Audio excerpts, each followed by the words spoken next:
Everyone, Carl Weiss with Fairway Independent Mortgage Corporation here today, and we have our next segment where we have Heidi Thompson, who wrote an amazing book on estate planning, and she is joining us today to help educate us about estate planning.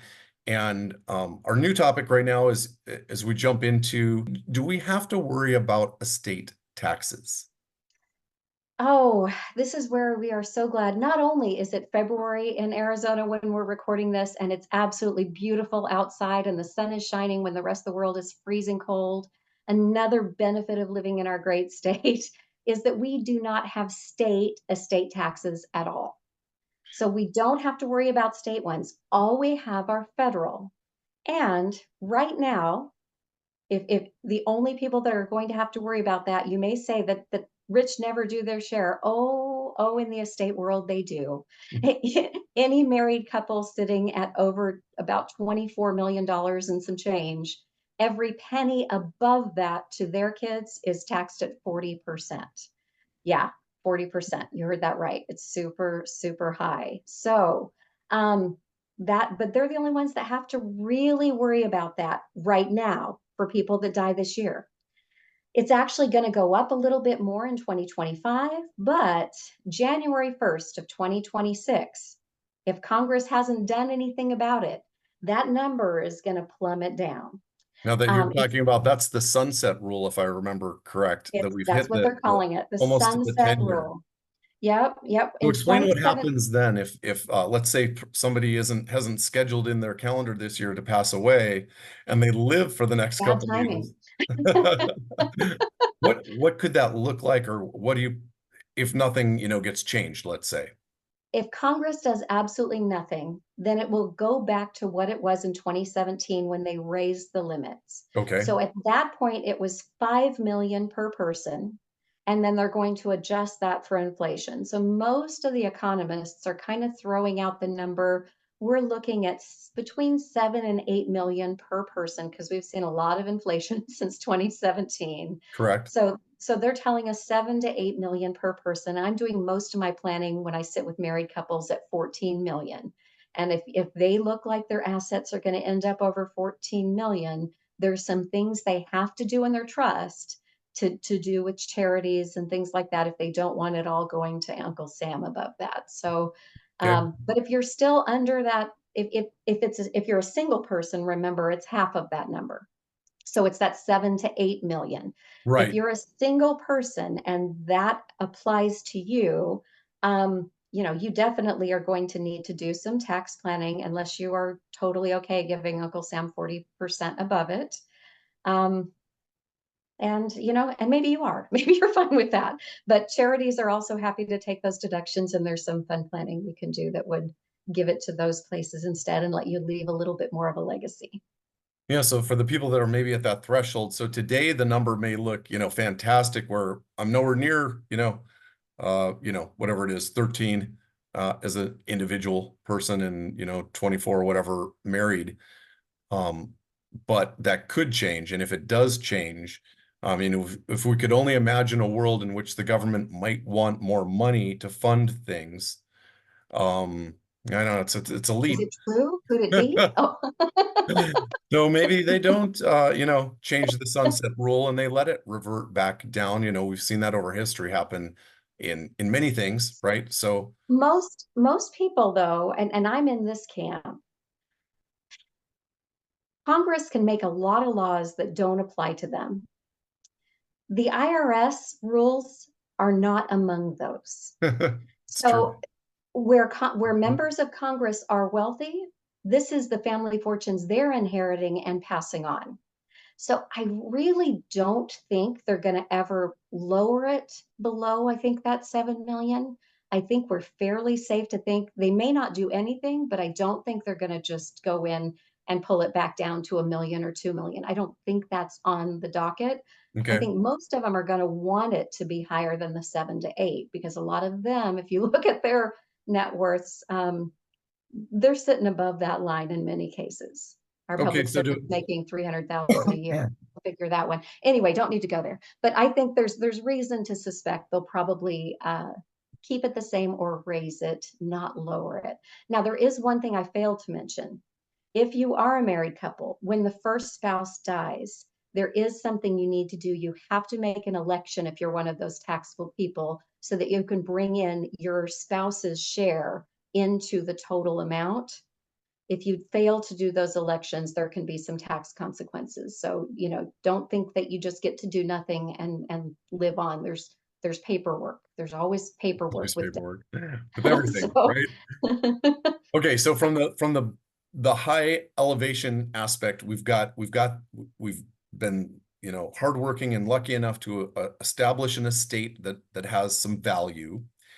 And um when we die, that the value of that estate um can be subject to both state and federal estate tax, except that in Arizona, our state estate tax is zero. Is that correct? there's no, Okay. yeah, we don't have any. But there are states, I assume, where it's not zero. Correct. It's $1 million is the only exemption in Oregon, and I don't remember the percentage. In Washington, it's 2 million. Massachusetts is definitely the worst. Fair. And but we're lucky. We live here in Arizona, so we don't have to worry about that part. But that doesn't mean there are no taxes at death. Do you want me to jump a little bit into Yeah, so Secure Act? let me back up one step, because I think something that's important for maybe for people to understand on the estate tax side Mhm. is uh, is that for where the beneficiary lives, or is that for where um the Where person the lived? where the person had the residency that died. That's what matters. And residency, we're talking about like owning, we get stuck in this residency kind of debate sometimes where, okay, they're snowbirds, right? Are we talking principal residence? So this is what Yeah, I I know. tell I have the people. same thought too, right? It's complex, right? This is a It tough. is. It's a whole factor test. It's not one thing, but I tell people you really want your estate plan in the state you plan to die in. Okay. So if you're planning on Arizona being the place that you mainly spend those years, and this is where you're going to vote, get your driver's license, you're going to eventually be here 185 days out of the 360, and those kinds of things, then your estate plan should be here, and we should be administering it under the rules of Arizona.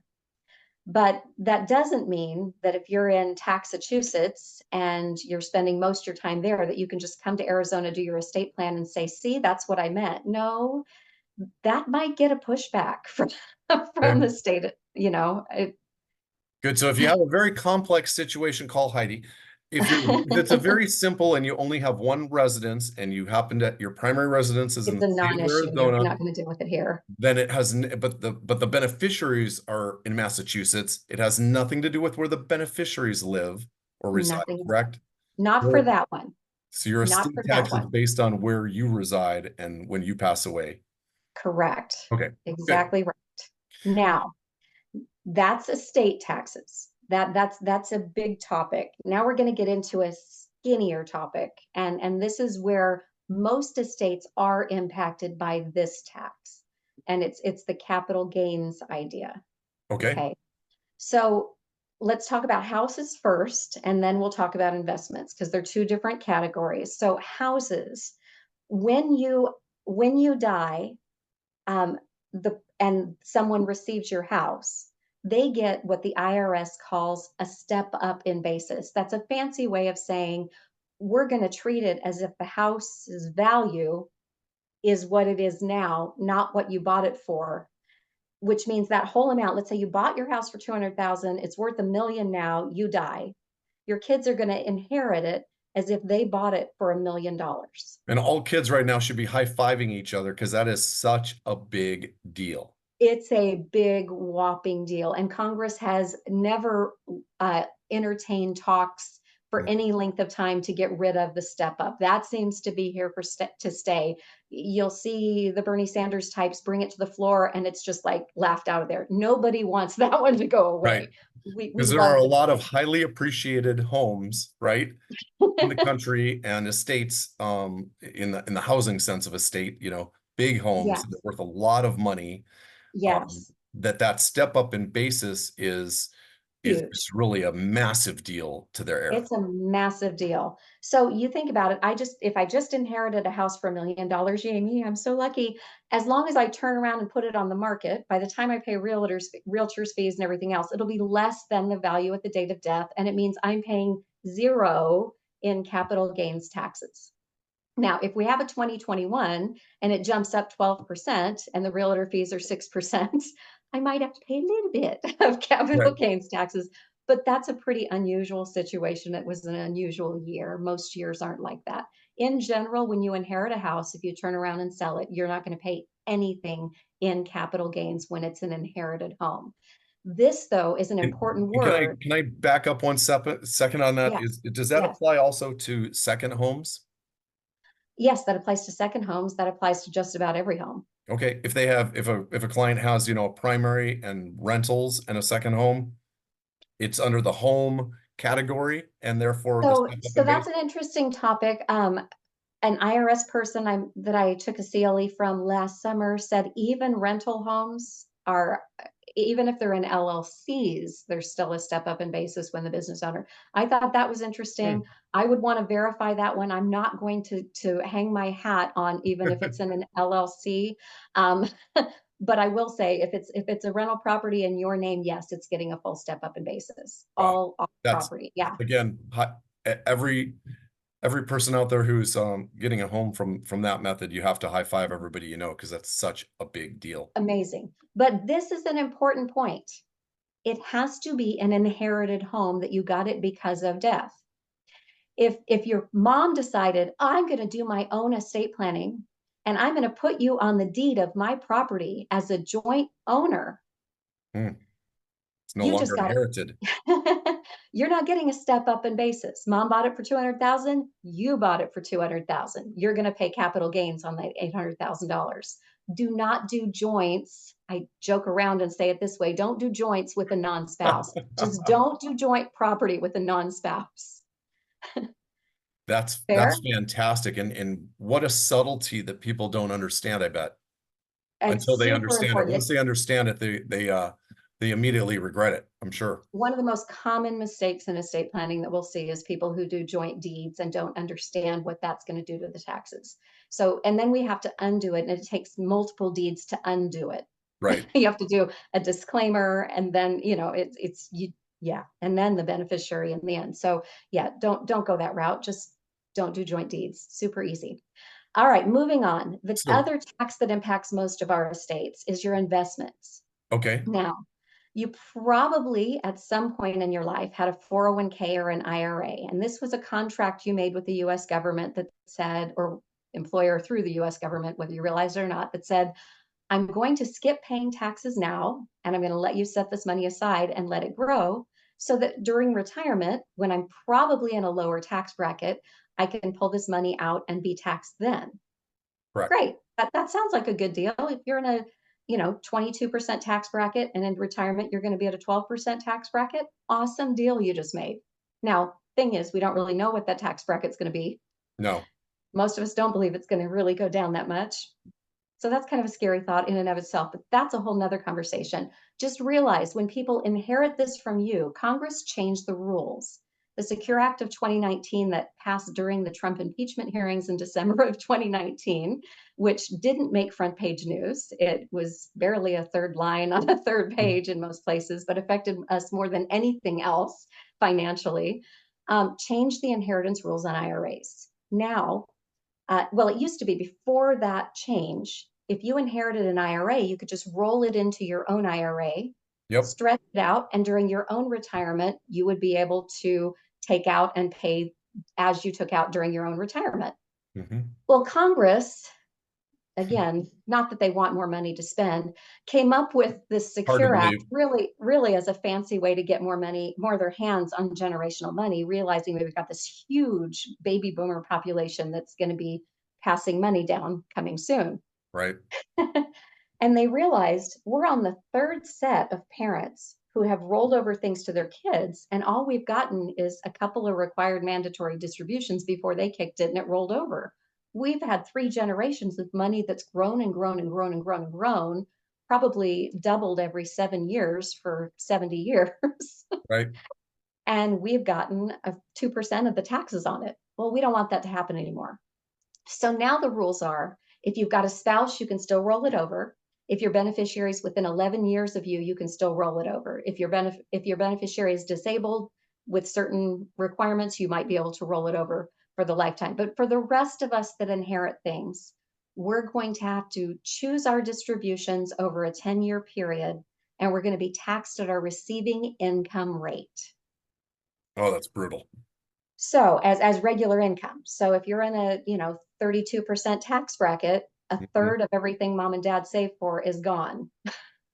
And if you think about this, this was super strategic because 80-year-old grandma that's passing, her kids are in their 50s and 60s, At their their highest highest income earners, highest income earning years of their meaning lives. highest tax bracket wage earners, Yes, typically. super strict.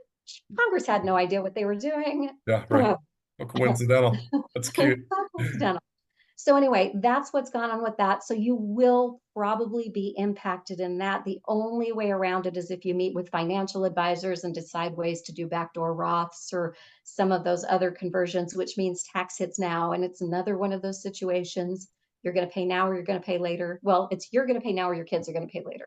Right. So when we talk about that, I mean, I think this might be an important thing to hit another segment, which is the maybe as a strategy as we talk about avoiding the taxation side of the estate tax, is to get into the gifting world, right?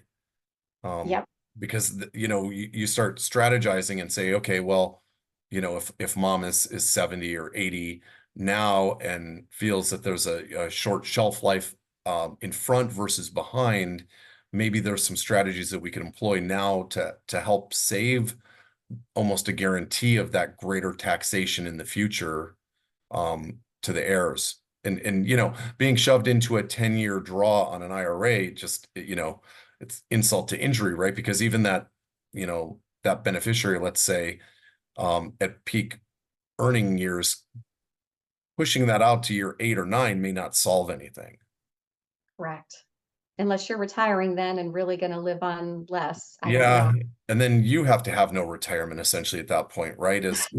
So that becomes a really, yeah, who do you want to have pay it and when? And um, so maybe we could jump into that in just a second if you don't mind jumping into the side of the gifting to say, okay, well, how do we strategically figure this out so that we can kick the can or divert and not have to go down that street? I can do a little bit there, but that's not going to be an estate planner specialty. I'll do pieces. How's that? Okay, And I'll point you in the right direction in the okay, next segment. great. Well, we will effort that. And if you think it's if there's any tidbits on that side, are there some things maybe now that we can just hit on to say, okay, well, with the gifting, which would essentially, as I understand it, the gifting side of the world would reduce the size of the estate. Correct. So right now for this year, the amount you can give a person without it being income to them.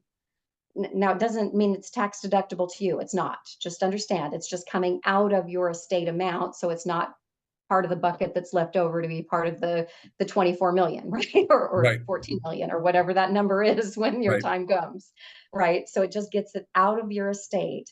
Right now, that's 19,000 per year per person. If you're a married couple, giving it to your married daughter and son-in-law, for example, you can actually multiply that times 4 because you can give 19, your spouse can give 19, and it can go both to the daughter and the son. So really you can give $76,000 a year from a married couple to a married couple without it being income to them and have it just disappear from the estate without a real question. right, If you give a penny more than that during the year, you have to fill out a gift tax form, and anything over that 19,000 per person from a person is still going to be part of the estate amount, right, right? So it's not that it becomes taxable if you put a form on it. As long as you put a form on it, it's still not taxable to the kids, but it's still just held on to as part of the numbers in your estate.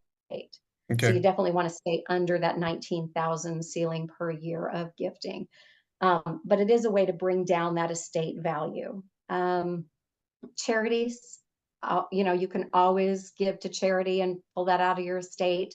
You can even do trusts where the taxable amount is given to your favorite charities. Well, that solves a lot of problems.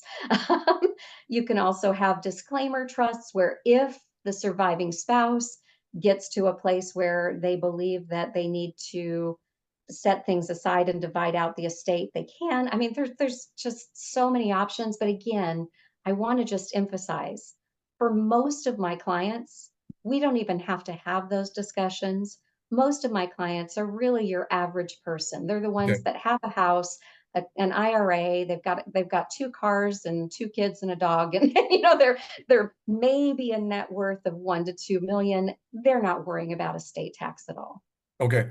And when we talk about the investment side of that taxation, and the new rules that were just enacted for, the 10-year repayment on the IRA side, what happens in terms of the basis on those or and the non-qualified accounts that they may have, just a brokerage account that has assets in it that are not part of an IRA? What happens there? Well, for those, it's just going to be regular capital gains tax rate for the earnings that it's made if it hasn't already been all taxed out. Now, that's where Roths are nice. They're not taxable at all. Okay. Okay, great. We will wrap this segment up and we will be back in a moment with a couple of new topics. So